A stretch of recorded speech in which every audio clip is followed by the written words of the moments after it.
Capítulo 11. Mas Clays estava tão distante da morte quanto era possível um ser humano estar. "Que você achas?", disse uma Daisy nua e montada em Clays. Apoiada nos joelhos dele, "é que sexo comigo é melhor do que o paraíso?" Clays considerou os seios dela com atenção. "Por que eram tão maravilhosos?", perguntou-se. Mesmo a curta estadia em Mênfis e a antiga falta de experiência com prazer deixaram claro que era possível se cansar de alguma coisa, caso se acostumasse a tê-la sempre. Creme de lima, xadrez, atormentar colhaus, não ter o que fazer, sol ou vinho demais. Mas mulheres nuas? Isso é algo com que ele jamais se acostumaria. O deslumbre com os corpos de mulheres com certeza tinha mudado. Clays estava mais familiarizado com eles, mas era como se alimentar e ficar satisfeito de algumas horas depois. A pessoa sente fome como da primeira vez que sentiu fome na vida. Mas por que não dava para se acostumar com isso? Deitado de costas, Clays fingiu fechar os olhos para que Daisy não percebesse que ele olhava para ela tão atentamente. Não que Daisy se importasse com o intenso exame, mas ele sentia um pouco de vergonha quanto à intensidade de seu fascínio. Como ela estava recostada e montada em cima de Clays. As coxas estavam algo retesadas sobre os ossos, revelando músculos possantes. Não eram como as pernas longas e esguias das moças Materazzi que ele conseguirá notar enquanto elas entravam em um grande baile, dando passos largos e insolentes, às vezes com vestidos de cortes até o alto da coxa, revelando aquela suave elegância que a ninguém era permitido possuir. Se as meretrizes de Kitty Town eram menos refinadas e mais variadas em termos de tamanho e formas de asmuquis gorduchas, as pequenas porém alegres gascons com enormes olhos castanhos, ainda assim nenhuma tinha a grande musculatura das coxas de Daisy, estranhamente fora de proporção com o resto do corpo, como as coxas de um jovem com uma força fora do comum. E em seguida os pelos e a pele dobrada entre as pernas, a fonte de tanta admiração e deslumbramento. Isso era inimaginável há alguns meses, exceto que Clays presumira que as habitantes do mitológico Parque do Diabo teriam alguma coisa similar a um par de bolas e um pau.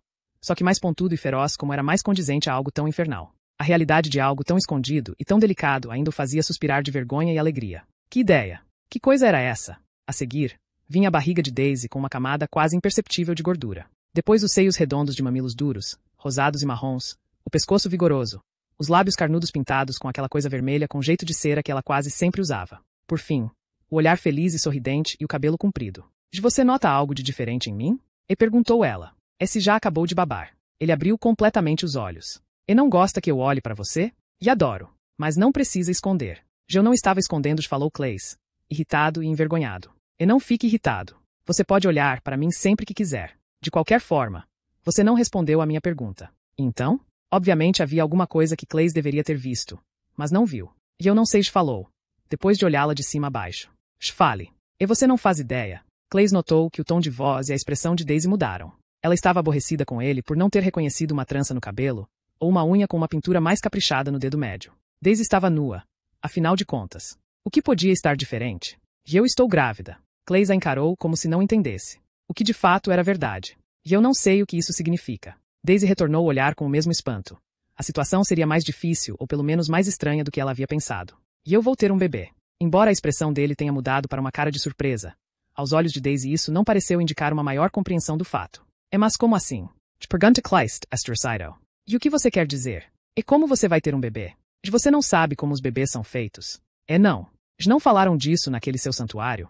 Eu nem sequer tinha visto uma mulher até este ano." "Não. Eu não sei nada. Do que você está falando? E você não pensou em perguntar? Sobre bebês? Por que eu perguntaria? Eu não acredito nisso. E por que eu mentiria para você?" Daisy olhou para Clays, perplexa e aborrecida. Não quis dizer que você estava mentindo. Só não acredito que não faça ideia sobre." Bem, eu não faço ideia." Entreolharam-se. Clays branco de susto, Daisy pálida de confusão, e houve um breve silêncio. "E então me diga por que você vai ter um bebê", disse ele. "E por sua causa." "Minha? Eu não sei nada sobre bebês. E você me deu um bebê. E como eu fiz isso?" Ela percebeu aos poucos quão gigantesca era a ignorância de Clays e se sentou, perdida. "É quando seu pênis está dentro de mim e você tem chiliques. E assim que você faz bebês." Meu Deus! Por que você não me contou?" Eu não sabia que você não sabia." Eu não sei de nada." Essa não era uma alegação absurda. Antes de ir a Mênfis, Clays não sabia de muita coisa a não ser sobre religião, que odiava e temia, e sobre matar, no que ele era bom, mas que também temia, porque tinha medo de morrer de volta. Em Mênfis, Clays tomou um banho de conhecimento sobre um monte de coisas. Como a grande esponja seca de ignorância que era, absorvera enormes quantidades de informações. Infelizmente, Clays ainda tinha que colocar tudo em ordem e fazer as correlações que até mesmo um rapaz muito estúpido de 15 ou 16 anos já tinha feito havia muito tempo. Em determinados aspectos, ele não era muito mais do que um bebê mesmo. "O que nós vamos fazer?" falou Clays, desesperado. "Você já fez", respondeu ela, sendo injusta e mal-humorada. "E você sabia disso. A culpa é sua." Minha? Sim. Seu pai vai me matar." Não vai. E graças a Deus. Tem certeza? É só se você não casar comigo, disse Daisy. É casar com você? E agora você vai fingir que nunca ouviu falar em casamento. Isso é ridículo. E não é mais ridículo do que não saber como se fazem bebês. Isso era demais para ouvir. E as pessoas se casam na sua frente. Elas falam sobre isso. Ninguém jamais falou sobre bebês e como eles são feitos. Benj falou ela, com tristeza. Agora você sabe. O pai de Daisy não ficou nem contente como ela esperava, nem com uma fúria assassina como Clace temia. O homem via Clace com bons olhos porque ele teria salvado tanto a vida de sua filha, o que provavelmente era verdade, quanto à honra, o que definitivamente não era verdade. Porém, isso acontecerá em outro lugar. E os Cleptos tinham só a palavra de Daisy de que a descrição do resgate era confiável. Mas mesmo que eles tivessem acreditado no relato da coragem física e proeza marcial de Clace, o problema era que os Cleptos não exatamente davam valor a essas qualidades. Como resultado, além da disposição dos Cleptos a aceitar um estranho que havia feito uma grande bondade para um de seus integrantes, Clace não tinha um status significante entre eles. Daisy era filha de um homem de riqueza considerável e importância, baseada em um talento para a ladroeira que era muito admirado, até mesmo por um povo cujo nome era sinônimo de roubo. A oferta de Clace, estimulada por Daisy, de se envolver nas incursões dos Cleptos após a revelação da gravidez, só aumentou o problema. Foi feita de maneira tão leviana e com uma convicção tão clara de que roubar na escala praticada pelos Cleptos era obviamente fácil que Clace causou uma ofensa, especialmente entre aqueles que eram simpáticos à sua situação até ele fazer a desastrada proposta. Isso prejudicou tanto o pedido de permissão para se casar com Daisy que ela o acusou de fazer a oferta de propósito. Clace agora havia ofendido todo mundo, mas especialmente a garota que neste momento ele se deu conta de que amava muito. Uma vez superado o espanto diante de como se tornou pai e do próprio fato em si, ele ficou novamente espantado em como essa ideia parecia ser maravilhosa. Pelo que podia ver dos bebês ao redor, eles eram adoráveis, lindos, principalmente, felizes. Dado que os bebês eram geralmente levados embora quando se tornavam um transtorno barulhento e Clace só os via em seus melhores momentos através de um grosso véu de completa ignorância, seu otimismo era, talvez, perdoável, por mais injustificado que fosse. Mas havia também muitos sentimentos enterrados crescendo nas profundezas dessa jovem alma endurecida. A paternidade, uma impossibilidade impensada, agora parecia uma maravilhosa aventura. Porém, a falta de jeito de Clace ao se oferecer para acompanhar os Cleptos em uma de suas incursões parecia ter atado os pés de sua própria felicidade. Era necessária uma medida drástica. Primeiro, ofereço tudo o que possua ao pai de Daisy.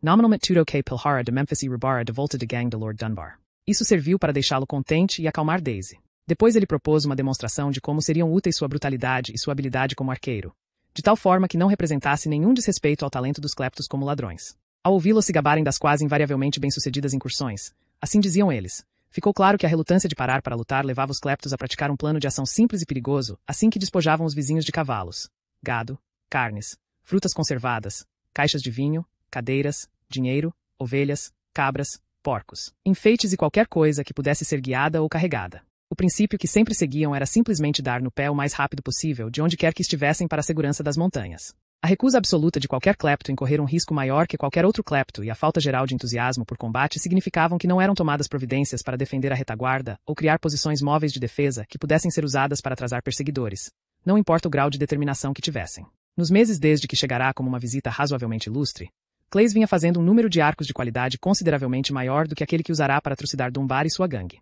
E estava, verdade seja dita, um tanto quanto irritado pela atitude dos Cleptos em relação aos seus próprios talentos. Agora ele achava que poderia impressioná-lo sem irritá-lo, se ganhar reputação sem correr um risco maior que aquele que lhe era familiar e que considerava fácil de calcular. Roubar parecia perigoso, para eles havia muitas incertezas. Como Clace já tinha visto, a habilidade dos Cleptos como arqueiros era tão rudimentar quanto seus arcos e eles conseguiam ser suficientemente eficazes atirando em massa contra um grande número de oponentes. Mas, até aí, qualquer um também era. Tirando isso, não havia nada a ser dito que não fosse ofensivo, na opinião de especialista de Clace. Ele armou, portanto, uma demonstração no local de um famoso desastre dos Cleptos em uma cadeia de morros baixos em seu território, onde 50 homens de um grupamento de incursão foram atacados no limite da segurança e massacrados até o último integrante. 50 homens para os Cleptos eram uma perda terrível para uma tribo que, Clace calculou, tinha menos de 1.500 pessoas, sendo 2/3 de mulheres, crianças e idosos. Fazia 3 anos do massacre, e eles ainda estavam se recuperando. Esse era um dos principais motivos para os Cleptos serem tão liberais com suas mulheres. Simplesmente não havia homens suficientes para os Cleptos se manterem como as outras tribos ao redor faziam. Com mais gentileza desta vez e sob as orientações de Daisy, Clace se ofereceu para mostrar como poderia ajudar a evitar uma repetição do desastre. Não foi fácil armar a demonstração, porque, embora os Cleptos estivessem dispostos a assistir, eles nitidamente não ficaram entusiasmados em participar. Clace mostrará as flechas rombudas que tinha a intenção de usar na demonstração, mas os Cleptos estavam certos em considerá-las extremamente perigosas ainda assim. Foram precisos tempo considerável e muito deboche das mulheres que Daisy tinha conquistado para que permitissem que Clace usasse os cavalos de que precisava.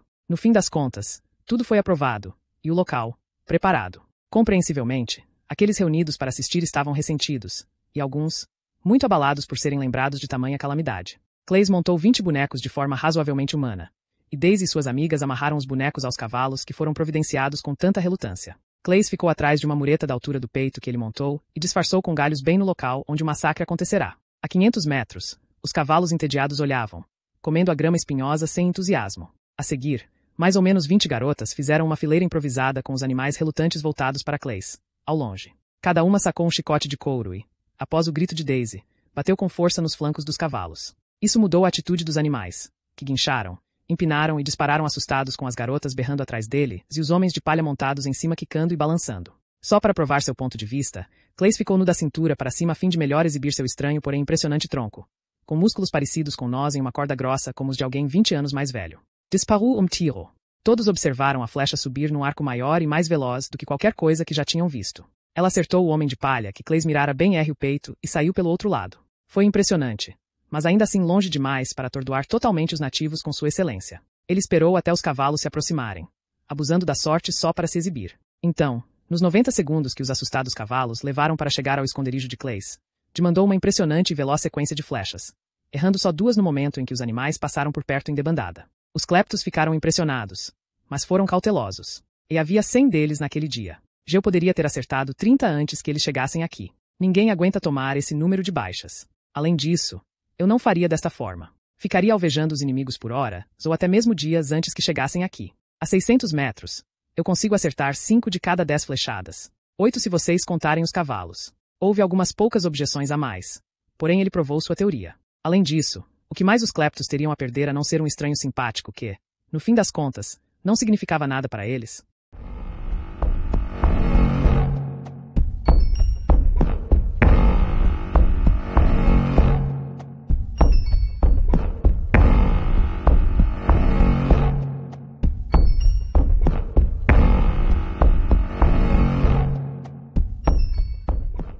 Capítulo 12. Quando Henry Embromador chegou, teve que ser ajudado por 2 redentores. Coloquem-no na cama e saiam. Callie andou até ele e se ajoelhou ao lado da cama. O nariz e o lábio inferior de Henry Embromador, inchados por uma boa surra, estavam sangrando. Olhe o seu estado. O que, em nome de Deus, você está fazendo aqui, seu idiota? Estou feliz de ver que você está bem. Vamos começar com o que você está fazendo aqui. Eu estava de bobeira no oásis Voynich, esperando por uma caravana que trouxesse terra preta para os jardins. Eu o segui até aqui e tentei pegar uma carona no fim da caravana. Mas alguém me reconheceu. Além disso, hoje em dia eles contam todo mundo que entra e sai. E você deveria ter pensado nisso. E deveria. Mas não pensei. E deveria ter pensado nisso e ficado longe. E bem, estou aqui agora. Pura sorte. Você escapou por um tantinho assim a Callie, apertou o indicador e o polegar é de ser morto por Berska e desovado no Jinxfield. E eu jamais teria sabido de nada. Tudo está bem quando acaba bem. Mas a aparência de Henry Embromador ficava cada vez mais verde. A irritação de Callie diminuiu um pouco. Estou contente em ver você. Que tal um beijo? Não estou tão contente assim. Ambos sorriram. E que tal algo para comer? Falou Henry Embromador. E já foi pedido. Como se estivesse ouvindo do lado de fora, Model bateu na porta e entrou com uma bandeja de comida para 2. Ei, peça o mesmo de novo, disse Callie. E há um limite, senhor. Eles não vão aceitar a minha palavra para tanta comida. Callie escreveu um bilhete ameaçando a cozinha com a ira de Bosco. Enquanto Henry Embromador se sentava para comer, ele exigiu que Callie contasse a sua história primeiro. Callie terminou mais de 2 horas depois, com Henry Embromador já na segunda bandeja. Então Bosco realmente é doido de pedras, disse Henry Embromador após um silêncio considerável. Para minha sorte e a sua. Então o que você vai fazer? Ficar aqui, disse Callie. Ir até o fim. Isso quer dizer o quê? Eu sou o mais observado de todos os observadores. Para onde eu iria? Não existe mais Memphis. Não existem mais Materazzi. Tirando os antagonistas, que me matariam à primeira vista. Quem mais? Mesmo que eu pudesse ir até lá, o que não posso fazer, seria estúpido bastante de não me entregar. Sem Bosco, eu estou perdido. E agora? São Henry Embromador do pau oco. Você também. Bosco tem a gente na palma da mão mais do que antes. Henry Embromador ficou sentado por algum tempo em silêncio, incomodado. Você está certo, ele finalmente falou. Isso não é novidade. Beberam cerveja e fumaram em triste silêncio por um tempo. E agora vocês, disse Callie. Henry Embromador começou pela decisão de seguir Callie após sua parada de Memphis. Clays não estava afim. E posso imaginar. Fico surpreso que ele sequer tenha ido. E não fique. Depois de uma semana ele fugiu. E o que é exatamente o que eu teria feito se Bosco tivesse levado você em vez de mim? E não. Você não faria isso. Faria sim.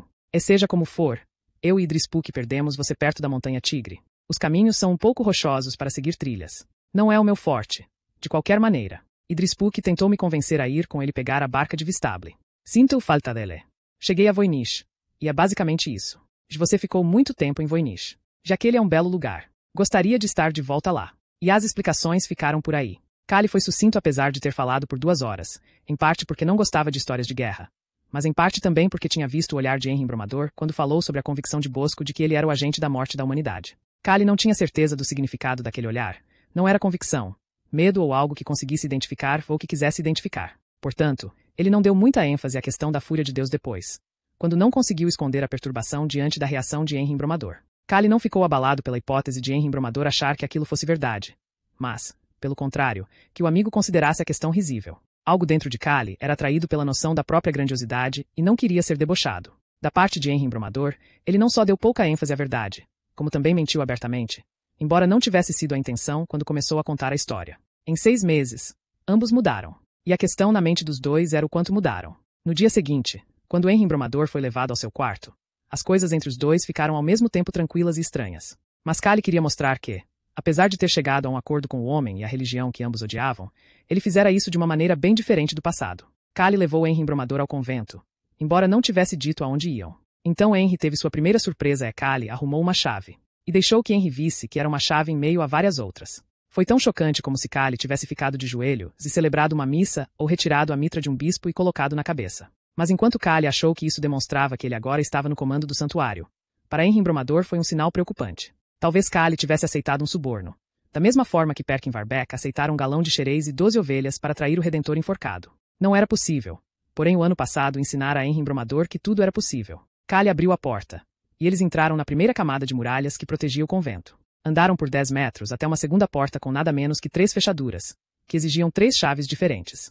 Dentro do convento em si, o tom forte de verde do piso deu lugar à pedra calcária, amaciada com carpetes, e havia velas de poucos em poucos metros espalhando uma luz suave e quente de cera de abelha, e não de gordura de vacas e porcos. A seguir, os dois chegaram perto de outra porta, que Cale escancarou sem chaves, uma porta destrancada, e gesticulou para Henry Embromador entrar. Houve um grande suspiro e uma onda de empolgação, há muito tempo reprimidos como se a chegada de Henry Embromador fosse o próprio ápice da expectativa. A cada canto das paredes havia freiras, afáveis e sorridentes. Sentadas pela sala, e requietas e impacientes como crianças esperando a chegada de um bolo de aniversário, estavam 12 garotas entre 13 e 18 anos talvez rosadas, marrons, negras, algumas com bronzeado perfeito, outras tão brancas como fantasmas. Elas quase gemeram de prazer quando os dois entraram na sala, houve até um gritinho abafado, seguido por uma freira lá atrás estalando a língua em reprovação e uma mão de reprimenda no ombro. É bom dia, moças, disse um sorridente Cale. Bom dia, senhor Cale, elas responderam em coro. E me deixem apresentar meu maior e mais antigo amigo. Este é o grande Henry Embromador de que falei. A lenda de Memphis, o herói da batalha da colina Silbury. Henry Embromador deu o sorriso de um homem fisgado. As meninas irromperam em aplausos que só diminuíram aos poucos pelas palmas erguidas de Cale. Já agora, todas vocês me escutem, disse ele. É quem gostaria de dar um tratamento especial a Henry Embromador. Uma dúzia de mãos disparou para cima. Eu. Henry Embromador pareceu ficar pálido e vermelho de alegria ao mesmíssimo tempo. Calma, meninas. Comporta-me. Aí disse a madre inferiora. O que Henry Embromador irá pensar de nós? Isso eu posso responder, sussurrou Cale no ouvido do amigo, que olhou para ele. Cale notou que Henry Embromador já tinha sido provocado o suficiente. E madre inferiora, poderia escolher 2 e mandar para nós quando o quarto estiver pronto? E a madre inferiora se curvou de maneira cortês. E Cale puxou Henry Embromador pelo braço em direção a uma porta, que ele abriu novamente sem chave, e os dois entraram em uma sala de estar. Cale indicou um grande sofá para Henry Embromador, que mais parecia uma cama do que um lugar para sentar. Você quer beber? Não. Tem cerveja ou vinho? Cerveja. Cale tirou o pano de linho de cima de um jarro, serviu um copo e passou para ele. E o que você espera que eu faça com elas? Disse Henry Embromador após tomar um longo gole. E o que você quiser fazer com elas? E elas são escravas. A escravidão é errada. E pode não ser muita coisa. E aliás não é, mas todas foram libertadas pela lei. São tão livres quanto eu ou você costumávamos ser. E você ainda não disse o que espera que eu faça. É porque eu esperaria que fizesse alguma coisa. Se você está com a consciência pesada, é porque está tendo maus pensamentos. Eu não estou no clima para piadas. E tudo bem. Isso foi um pedido de desculpas. Jolie, você está num estado pior do que a China. Essas garotas foram educadas somente para cuidar dos homens. É por quê? Ei, deixe para lá. E não. Eu quero saber. Riba me contou tudo o que ela sabia. Mas quero saber por quê. E elas podem fazer você se recuperar aqui, ter um tratamento como nunca imaginou antes. Melhor do que a mais mimada das Mademoiselles Materazzi que você possa imaginar. É porque? Faça como quiser então. Eu conto para você no almoço. Só se recoste na cama. E vamos comer.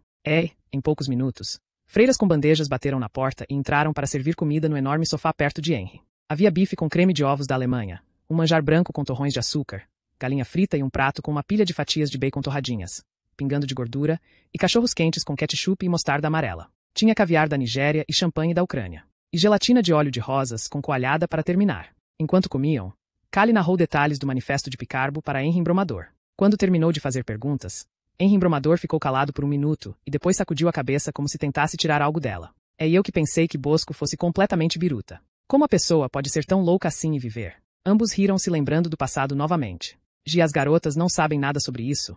Perguntou Henry Embromador. E elas acham que fomos mandados aqui para escolhê-las como esposa, se que realmente temos cavalos brancos e armaduras prateadas. Não? Sério. Elas são bem espertas, mas não sabem de nada. Só foram ensinadas que homens são como anjos. Bravos, corajosos, gentis, nobres e fortes. Só de vez em quando, alguns homens podem se irritar, atiçados por um demônio. Mas, mesmo que elas apanhem, as garotas têm que ser gentis, pedir perdão e bancar as simpáticas até que o demônio abandone os homens e tudo fique bem outra vez. Você não tentou contar a verdade? E eu não sei como. Pensei que você pudesse ter algumas ideias. Mas primeiro tem que só ouvi-las e deixar que o curem. Você jamais ouviu absurdos iguais aos que essas garotas falam. Mas elas acreditam em cada palavra. E não vou fazer nada com elas. E as garotas não se importam. E como você sabe? Faça o que quiser ou não faça nada. Se elas estão dispostas. Por que não? Você pode estar morto em algumas semanas. Assim como as garotas. Se Bosco decidir o que fazer com elas. Viva, coma e seja feliz. Porque amanhã nós estaremos mortos. Não era isso que Idrispuk dizia? É só porque Idrispuk disse não significa que seja verdade. É como Quira. E assim sendo Henry Embromador foi levado à sala de banho.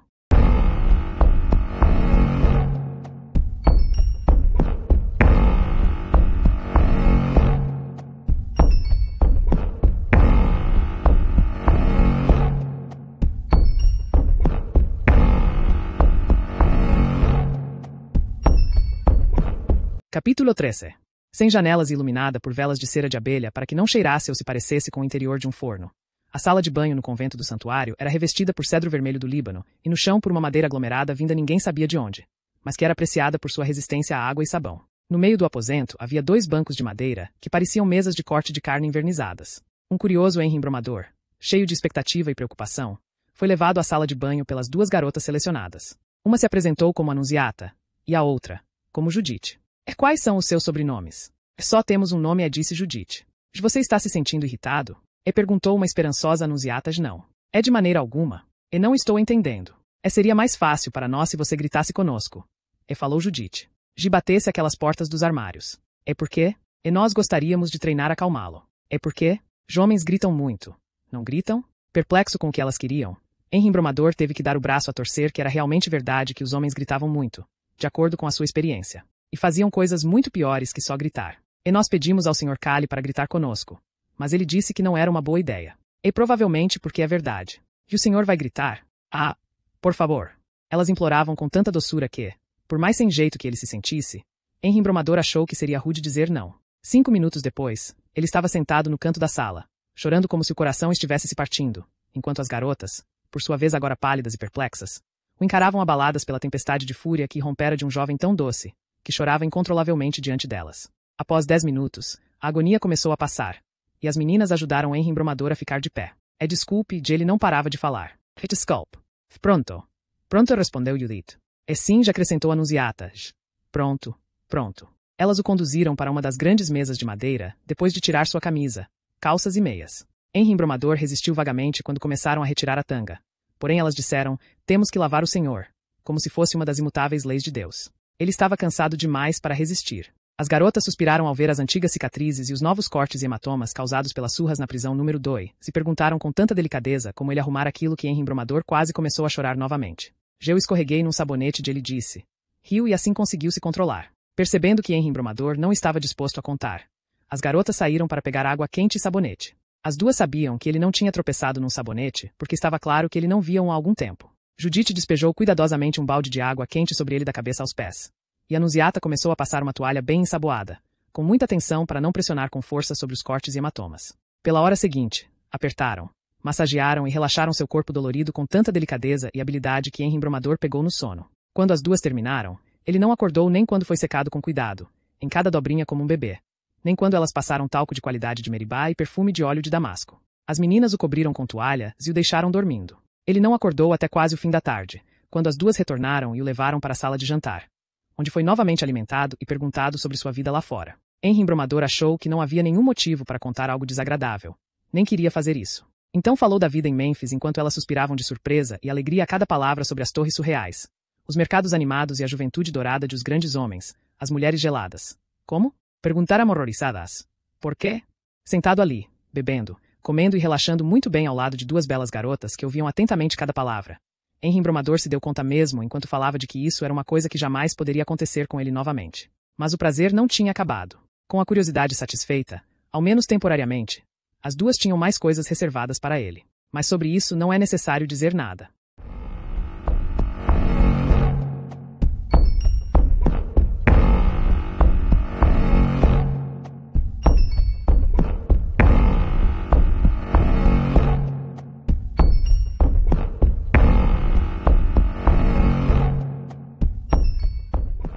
Capítulo 14. Só Deus e aquelas garotas seriam capazes de amar você do jeito que as disse Kali para Henry Embromador. 2 semanas depois de ele ser passado de par em par de meninas como se fosse um maravilhoso troféu. E as coitadinhas não têm noção do que fazem. E mais razão ainda para aproveitar enquanto dura. Gi não havia como discutir isso. Certa noite, uma das garotas bebera mais vinho do que podia aguentar e comentara que Henry Embromador era disparado o favorito das meninas entre os dois. Obviamente contente, Henry Embromador exigirá saber mais. E apesar da bronca da colega, a menina tagarela entregará todo o ouro, feliz da vida. Seu amigo está sempre triste ou furioso de reclamar a ela. E nada do que fazemos realmente o satisfaz. Não como você. Ele é uma dureza. Sabe do que algumas de nós o chamamos? E não dá para você fechar sua boca grande para variar? Ralhar a amiga. É cala a boca. Você aí? Nós o chamamos. Nós o chamamos de tom azedo. Já vocês não devem pegar pesado com ele, dissera Henry Embromador. Um pouco embriagado porque também tinha bebido muito vinho. Já ele tem um coração partido. É sério. Já a garota perguntara e adormecera. Mas a outra, Vincenza, era esperta e, como era um hábito inteligente de sua parte mal tocar em uma gota de bebida, questionou o língua solta Henry Embromador e tirara dele toda a história. Uma garota mais dissera Vincenza. É que coisa cruel de se fazer. Eu gostava delas, falará um agora triste Henry Embromador. Clays nunca gostou. E acho que seu amigo Clays estava certo em não gostar dela. E não acho que Clays gostasse de alguém. Obviamente Henry Embromador não tinha como saber que isso, se sequer tinha sido verdade um dia, certamente não era mais o caso. Clays era agora um homem casado e feliz, para não dizer entusiasmado. Não que entre os cleptos isso fosse especialmente complicado. Foi um casamento simples, até mesmo apressado, sem as semanas de festa sem sentido e de gastança arrasadora típica, até mesmo do mais simplório dos casamentos muçulmanos, como o pai de Daisy ressaltara com otimismo. É que desempenho! Para que tudo isso? Diabos? Na verdade, os cleptos estavam sempre ansiosos para saber quando haveria casamentos muçulmanos na esperança de que, se não desse para roubar os convidados na ida para a cerimônia, pudessem roubá-los na volta. E foi durante um casamento especialmente épico, até mesmo mais fabuloso do que o normal para essas cerimônias, que Clays trabalhou pela primeira vez em prol dos novos parentes. Percebendo que um grande número de homens estaria ausente durante a cerimônia, os cleptos armaram uma incursão em território muçulmano, e dada a grande oportunidade, colocaram mais homens no grupamento do que habitualmente arriscavam. Embora cuidadosamente calculado, o risco provou ser imprudente. Os muçulmanos espalharam o rumor do grande casamento só como isca para os cleptos e acionaram a armadilha no Vale Baca, onde eles foram cercados com grande habilidade e inteligência. Suveri liderou uma fuga do vale à noite e tentou levar a maior parte dos sobreviventes do primeiro dia de volta às montanhas. Era um caminho longo e difícil. Com certeza Suveri teria morrido juntamente com seus 70 homens se não tivesse sido por Clays. Pelos 3 dias seguintes, os 250 muçulmanos que tentaram seguir os cleptos com a intenção de massacrá-los foram alvejados por um rapaz de 16 ou possivelmente 15 anos que eles jamais viram. Ao fim do 3º dia, Clays havia matado tantos inimigos que ficou enjoado do massacre, e para a irritação do novo sogro, só atirou nos cavalos dos muçulmanos. Mas, quando os berros dos animais também se tornaram insuportáveis, só disparou flechadas de alerta. Com baixas tão terríveis e diante do fracasso de todas as tentativas de encontrar seu algoz, os muçulmanos recuaram relutantemente, levando os mortos e deixando a vitória com Clays, que voltou às montanhas ao mesmo tempo contente com o trabalho e também algo deprimido com a facilidade de matar outros seres humanos em tamanha quantidade. Mesmo que a tristeza tenha durado pouco tempo, ela foi marcante, e Clays nunca mais foi o mesmo. Ele sabia que matar um homem era uma coisa terrível porque sentia uma vontade muito intensa de não querer ser morto. Suar a camisa para se manter vivo até mesmo no santuário. Um lugar em que agora ele compreendia que a vida não valia a pena ser vivida. Portanto, Clay sabia que deveria se sentir pior do que se sentia de embora tivesse ficado mal por alguns dias após matar tanta gente. Mas algo o atazanava, talvez a consciência sobre a qual os redentores viviam falando besteiras, mas nunca demonstravam sinais de terem. Mas não era forte o bastante para ser remorso ou culpa, só forte o bastante para lhe dizer que os redentores deixaram sua marca nele. Não aquela que os padres tinham a intenção, mas uma que jamais iria embora. De tempos em tempos, ele se perguntava como teria sido se jamais tivesse ido ao santuário. Totalmente diferente. Isso era garantido. Mas o que fora feito não podia ser desfeito. Então não havia muito sentido em se preocupar com aquilo. E, de modo geral, ele não se preocupava.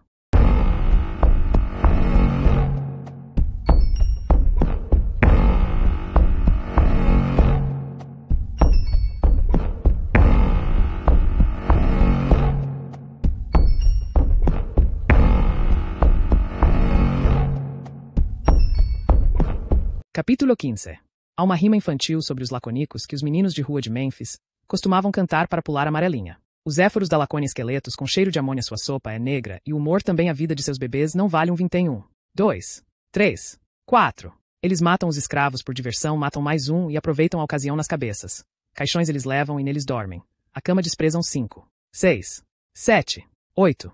Eles batem em suas crianças com pau, deixam hematomas e o escambau, e se houver uma reclamação tomam outra surra de montão 9, 10, 11, 12. Existe um verso final proibido que não deve ser cantado na presença de adultos ou dedos duros. As crianças não servem só para lutar, eles usam também para copular, coisa pior não há, eles metem na B, U, N, D, E. Embora a maior parte desse verso seja sussurrada, as últimas 5 letras devem ser berradas o mais alto possível. Cali se deitou para ler o relatório que Bosco enviará, tomado pelo desdém presunçoso típico daqueles que são excelentes e que se deparam com outros cujos rumores dizem que são melhores. Isso logo virou um simples fascínio pelos detalhes singulares do que estava lendo. Os admiradores do estilo de vida e do espírito lacônico, ou lacedemônios, na antiga língua da Ática, considerariam os ridículos versos anteriores como nada mais do que calúnias de crianças de rua. Mas, tirando a parte sobre os caixões, é que parece ser uma invenção completamente infantil. As acusações na canção são corroboradas por aqueles menos impressionados que os lacedemônios com essa sociedade mais estranha que todas as demais. Os laconicos, cujo país lembrava mais um quartel do que uma nação, se consideravam o mais livre de todos os povos da terra, porque eles não foram dominados por ninguém e não produziam nada de espécie alguma. Eles eram um estado que só se preocupava com uma atividade: guerra. Meninos sadios nascidos entre os povos laconicos pertenciam ao estado. Aos 5 anos de idade, eles eram retirados de suas famílias, se é que algo assim realmente se podia dizer que existisse, de treinados para fazer uma coisa: matar ou morrer. Até chegarem à idade de 60 e poucos. O que raramente acontecia, vale dizer. Se não nascessem sadios, não valiam um vintém, como bem dizia a canção, e os bebês eram atirados em um abismo conhecido como os depósitos. Se os laconicos tivessem escrito poesia, o que não fizeram, poucos versos teriam sido sobre os prazeres e as agruras da idade avançada. Eles pagavam por essa busca obstinada pela violência de 2 maneiras. Em qualquer ocasião, até 1/3 de sua população, que nunca passava dos 13 mil, estava envolvida em atividades mercenárias pelas quais eles eram famosos por serem bem pagos. A maior parte do estado lacônico era financiado pela existência dos ilotas. O termo escravo é insuficiente para descrever a submissão e a servidão destes povos miseráveis, que era o que eles eram. Diferente dos escravos no Império Materazi e em outros lugares, os ilotas não eram uma mistura de raças capturadas aqui e ali e vendidas de dono para dono. Eles eram nações conquistadas, subordinadas completamente e que agora cultivavam aquela que um dia fora a própria terra e fabricavam bens para comércio que pertenciam totalmente ao estado lacônico. Os laconicos criavam os filhos em quartéis para que não temessem nada, a não ser uma coisa: seus ilotas. Em extrema inferioridade numérica diante dos servos do estado que o cercavam em grande quantidade, a contínua submissão imposta pelos laconicos aos poucos se tornou igual à obsessão com a guerra. Os ilotas tornavam possível o único objetivo de vida dos laconicos, mas também eram a maior ameaça àquela vida. Oprimir os ilotas, que um dia foram um recurso para se fazer guerra sem fim, agora se tornou o motivo porque era indispensável fazer guerra. O cão feroz com dentes afiados ficou obcecado em morder o próprio rabo. Os laconicos eram liderados por 5 éforos, eleitos dentro de um pequeno grupo que sobrevivia além do 60º aniversário. A referência da canção ao cheiro de amônia não era baseada em nenhum fato histórico conhecido. Aqueles que detestavam os laconicos, e eram muitos, dizem que o famoso humor lacônico era humor às custas dos outros, especialmente os deficientes físicos, desprezados por eles. Isso nem sempre era verdade, se a famosa história sobre o éforo Aristides era verdade. Uma vez a cada 5 anos, todos os homens laconicos podiam votar pela execução de qualquer éforo que os desagradasse pela estupidez ou pelo orgulho, ou por qualquer motivo na verdade. E a sentença só era cumprida se os votos passassem de 1000, sabendo que o número de votos pela sua morte se aproximava rapidamente daquele número. O éforo Aristides encontrou um cidadão analfabeto da roça, que jamais tinha batido os olhos nele, e pediu o favor de escrever o nome daquele desgraçado Aristides, em Uma tábua de argila usada para a votação, se pudesse fazer a gentileza. Foi considerado um gesto louvável de esperteza, que ele tenha feito o favor alegremente. Dizem que o Éforo Aristides sobreviveu por 2 votos. Ser uma criança nascida no estado lacônico também era pouco motivo para rir. A piada em Mênfis era que as crianças jogadas nos depósitos eram as que tinham sorte.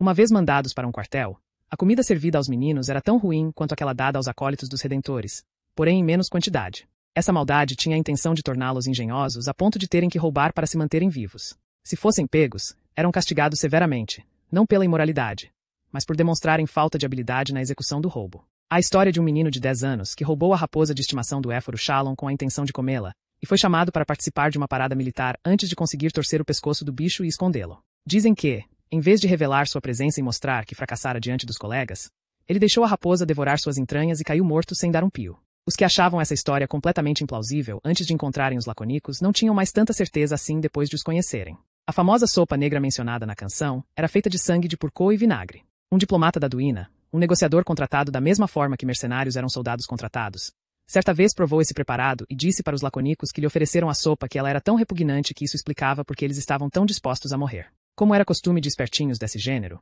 ele repetiu a mesma piada sobre os Materazzi e suas esposas difíceis de ser agradadas. A diferença entre os Materazzi e os laconicos era que estes acharam a piada extremamente engraçada. Outro dado curioso de revelador sobre a sopa negra era que os laconicos notoriamente a consideravam um maná divino e que até mesmo os exilados sentiam falta dela como de nenhuma outra coisa, apesar de o gosto não ser praticamente melhor do que a mistura rançosa de gordura e cotocos de pé de defunto Ecali. Clays e Henry Embromador jamais encararam essa gororoba repugnante com uma reação que não fosse um calafrio.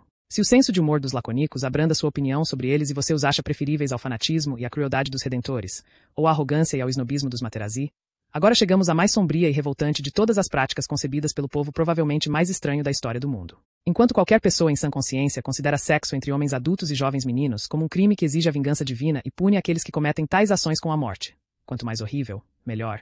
Na Lacônia essa perversão não só era tolerada, como imposta por lei. O homem mais velho, que não escolhia um menino de 12 anos para usar desta forma, receberia uma multa pesada por falhar em dar exemplo de virtude viril. Como uma prática tão repugnante e peculiar surgiu, eu não sei dizer. Também dizem que os laconicos valorizam demais as mães, permitindo que elas insultem os homens de todas as camadas sociais, e que até mesmo herdem propriedade é um costume que ofende muitos vizinhos e pelo qual são geralmente mais criticados do que pela prática revoltante de pederastia compulsória. Toda essa informação foi passada para Cali por Bosco em um documento embargado, sob ordens de ser mantido em segredo. Mas uma parte do documento, claramente incluída bem antes da maioria das informações, foi a que chamou especialmente a atenção de Cali. Era ela que Cali queria discutir com Henry Embromador. Era a declaração de um soldado lacônico exilado, que foi interrogado de maneira confiável no próprio documento, sobre a existência da criptia de um pequeno serviço secreto formado por aquilo que ele chamou de antissoldados. Selecionados entre os mais implacáveis e cruéis jovens laconicos, eram encorajados a desenvolver qualidades, pensamento independente e original, e ações normalmente desestimuladas para os destinados a lutar em fileiras sem se preocuparem com a própria sobrevivência. Eu me pergunto, disse Cali para Henry Embromador, se foi daí que Bosco tirou a ideia sobre mim. E eu me pergunto, falou Henry Embromador para Cali, se você vai conseguir passar ou não pela porta caso seu ego fique ainda maior. Além disso, se estiver certo, só agradeça que essa tenha sido a única ideia que Bosco tirou dos laconicos. O rosto de Cali fez uma careta de nojo. Bom Deus, falou.